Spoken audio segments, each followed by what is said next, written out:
Hello, everyone, and welcome back to Cover True Crime on an all new extra report. On today's extra report, we are going to be calling it Gypsy Rose Parenting Concerns Amongst New Evidence Release. If this sounds interesting, please stay tuned. While netizens in the public continue to be divided between Gypsy stans and those who oppose her narrative, one thing is for sure, two things are for certain. Gypsy Rose is still out here living her best life, and let's just say she has been on a PR promotional campaign spree.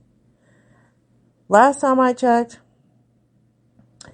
you cannot go on to TikTok or any other social media that Gypsy Rose is associated with without seeing her on your For You page. Mainstream media is just shoving her in our face. She has also been selling major media outlets and tabloids such as People or TMZ many different stories so that they can publicize this on their websites or in their, I don't even think they do magazines anymore because everything has went, to internet now. But and she's been going real hard on her Instagram pages, her TikTok pages with constant content, more so influential type mommy blogger type content. And this makes me wonder, is this it? Is this finally it? The season finale of Life After Lockup ends with season 2. Jesus, that will be everyone's day. Well, maybe not for the Gypsy stans, but for the opposing individuals, that'd be the day. Because I can't help but wonder, a lot of her content is going and gearing towards family blogger, the sponsorships and the grifting and the free items from certain companies and showing off her $200 pair of jeans and come with me driving. And that's just what it looks like. And, she has to stay relevant somehow. But what do you guys think? And I can't help but notice that since Gypsy Rose become a new mother and since she's given birth to her baby, Gypsy is doing everything under the sun to look non-motherly. Does that make sense? The baby was only a month old when Gypsy Rose decided to prioritize herself and her relationship with Ken. A month old, okay? And ever since the birth of her daughter, she's been left and right, leaving the baby behind, most likely with Christy, going out to concerts, going out here. And just recently, Gypsy Rose flew out to LA to promote her second season of Life After Lockup. But not only that, she decided to bring Ken, can someone tell me, how is it that Ken is saying that he has a job, but every time Gypsy Rose gets ready to jump state, he must have the most lenient boss ever, that every time he's ready to jump state with Gypsy Rose, he's able to just leave work and go across state with his woman. Second of all, I don't think it speaks highly of two parents that go out of state together and leave their 2-month newly born fresh baby bundle of joy home, where the baby cannot bond with either one of their parents, because both of these two clowns prioritize fame and fortune, in my opinion, before the baby's interest. So while these two bimbos are stuck in the early 2000s, showing pictures of their royal mashed potatoes dinner, and Gypsy showing off her personal celebrity makeup artist who gets to travel and accompany Gypsy firsthand, Sweet, innocent baby Aurora is left abandoned at home without either of her parents, with Grandma Christie wondering, where is the warmth of mommy? Where is the scent of mommy and daddy? It's just disgusting. But, and a big but, whoever is ugly in the inside, it is always going to spill on the outside. Those intentions are going to spill on the outside, and your true feelings. And we're going to see those true feelings come out when Gypsy Rose is asked a specific question in this interview that she's doing while she's out on this rendezvous. Check it out. Now I know exactly what you mean. You celebrated your first year of freedom. Mm-hmm. So what was the highlight? You've had a lot of action. A lot of action. I think the highlight, and not to sound cheesy, but the highlight was reconnecting with Ken. We spent a few weeks together of just weekends where we just had a blast, reconnecting, going on a boat tour, going to jazz festival in New Orleans. And then having a baby. and then I got pregnant. That was. OMG, guys. This right here is pure gold. Pure gold. Let me tell you why. Because we have said this time and time again. Gypsy Rose does not care about being a mother.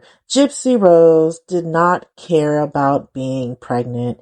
Gypsy Rose only cares about her and her obsession with certain men. And right now, the certain men or man is Ken Urker. Okay? She doesn't care about that baby. Her baby. Her baby is just a prop. As sad as it is, and how difficult it is for me to say that as a mother myself, she shows you right here, pure gold. Ken had to step in and save this interview because it was unbearable. The look in his face, like, when are you going to say our child? You keep talking. And as you can see, there was nowhere in her sentences where she was going to add that the highlight of her chaotic year post her prison release was the birth of her baby, Aurora. Ken had to do that. Big props to Ken for that, because we all know Ken has at least a decent amount of humanity in him, but he chose the poorest choice of all, which is Gypsy Rose Blanchard, to help become a mother. But that's the bed that he made, and he has to lie in it. But this was just pure gold. Well, that was that. Let's now get into the meat and Gypsy Rose's favorite, royal mashed potatoes, shall we? So just recently, new evidence has been made to the public where there are these documents that consist of videos, or rather, should I say, these videos had been taken out of context, and it has been worded what was on these videos, along with Google engine searches on what Nicholas Godejohn and Gypsy was typing into the Google searches. And these videos that has been worded out as to what they were, reenacting or saying, consist of Gypsy Rose corresponding to Nicholas Godejohn and Nicholas Godejohn corresponding to Gypsy Rose while in role play and using their alter egos, if I shall say. And let's get into that together. Now, first and foremost, I am not going to be reading the correspondence of Nicholas Godejohn towards Gypsy Rose, only because Bree, also known as Bree Without the Facts, decided to take to her TikTok account not too long ago. It was about a week or two ago when these documents were released to the public as new evidence, where she decided to create a smearing video on Nicholas Godejohn, pointing out the correspondence of Nicholas Godejohn with his alter ego, Victor, talking to Gypsy Rose, where she is trying to prove that Nicholas Godejohn introduced and coerced Gypsy Rose into BDSM. But for those who have done their homework and those who know the truth, that is false. A man named Dan Glidewell, which was a boyfriend or man friend, whatever you want to call their relationship, that Gypsy Rose was intertwined with 2 years before meeting Nicholas, he testified in court that it was Gypsy Rose who introduced him to power, control, and role play, that she was shy and timid, or I like to call it, she liked to play and act like she is shy and timid. But I digress. The testimony says what it says. So, because Bree took it upon herself to expose those Nick's side of correspondence, we're just going to go over Gypsy's correspondence with her alter ego named Demona, that Gypsy Sands and Queen Bee of Queen Best Friend, or whatever you want to call her, Bree with the facts, without the facts, to Gypsy Rose, failed to put out there. Why did she fail to put out the correspondence of Gypsy Rose, aka Demona, to Nicholas Godejohn? It's because it's highly, highly disturbing and damages her narrative. But let's read it together, shall we? Demona Part 2, video will not play. Demona Part 3, 2. Gypsy is portraying to be Demona and talked about how she, Demona, was the reason for the breakup between she and Nicholas. She talked about how she was going to unalive herself because she caused them to break up. Demona Part 3, video would not play. Demona to Sir Black One. Gypsy introduces herself as Demona, and she told Nicholas she was making this video because he commanded her to do so. She talked about how she was a slut and she could hurt someone, but she could not physically harm her mother or Nicholas. She said if Sir Black One wanted to beat her for not wanting to hurt them, then he could beat her physically. She said she was good at stealing and this was her specialty. She went on to explain how and why she was good at stealing. She talked about how she could make money and she promised Nicholas that she would do this for him, even if it meant her sleeping with a stranger for money. She said she could R Nicholas by tying him up and they will be great partners in crime. Demona to Sir Black One. Video would not play. Demona's anniversary video. Gypsy introduces herself as Demona. She talked about being in love with him and how she wanted to live together away from other people. She talked about having children with Nicholas. She said they will have to teach and educate their children what not to say in public to keep him being a vampire a secret. If they had a girl, then their daughter had to lose her virginity to Nicholas because he would be the master of the household. She said when she turned 13, she would explain this to their daughter and why she had to give up her virginity to Nicholas. She talked about how she was Nicholas's slave and how he could have her anytime he wanted. Well, there you go. Clear as day. And you all heard what I heard. It is the most sickening, vile, inhumane, deplorable thing I've read ever in my life. And this is an alter ego, Demona, of Gypsy Rose Blanchard. And we all know that Gypsy Rose has not been rehabilitated post-prison release, and she has not been reformed, but she talks about wanting to be an advocate for prison reform. She sure dresses the part, but, talks like it. But we all know this is what Gypsy Rose does. She's been doing this for many years as she, I believe, was in the con with her mother, getting, playing as the sick victim that she is continuing to do today. However, she is not pretending to be sick anymore. Now it's, I've never been sick, which her medical records says otherwise. But anyway, this is a woman who is now a mother.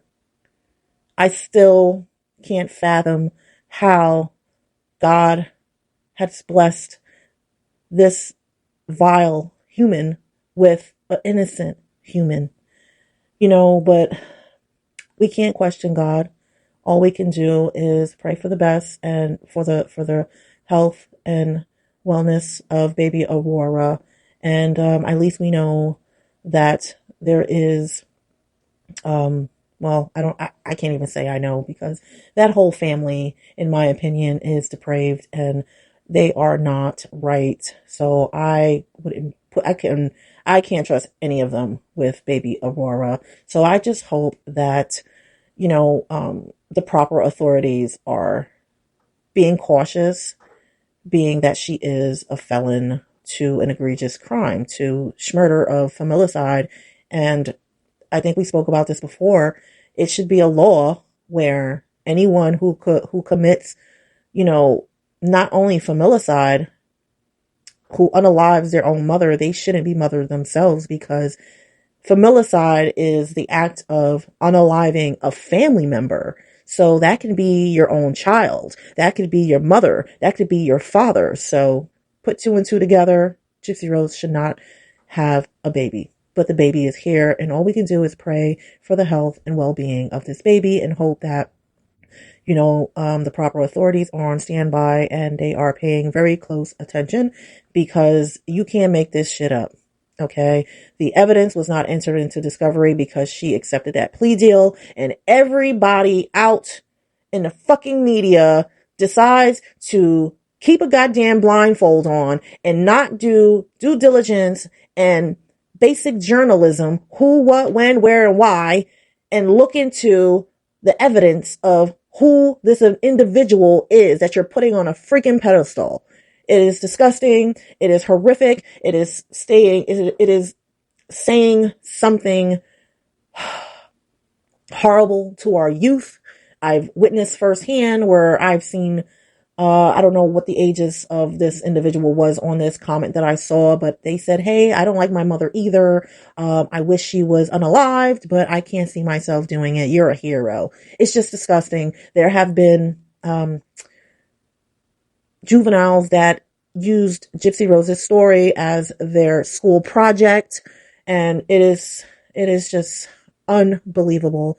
Something has to be done, and it might take a while. It might be until she disappears into irrelevancy, and it might take the end of this trash TV of hers, this life after lockup. So I'm hoping and praying that season 2 that airs next week is the season finale, that they are done and they're washing their hands. And that is the reason why she has been hardcore posting content every single day on her platforms. And the reason why she has been selling bogus stories, anything that she does, if she eats freaking breakfast that morning, she's selling it to TMZ and people, okay? Because she's trying to make money. And it seems to me as her money is drying up now that the season's ended, and she spent money on a house, and babies cost a lot of money, and she purchased a car. If that even is her car, I believe I heard a content creator saying that that isn't her car. She was just using a vehicle.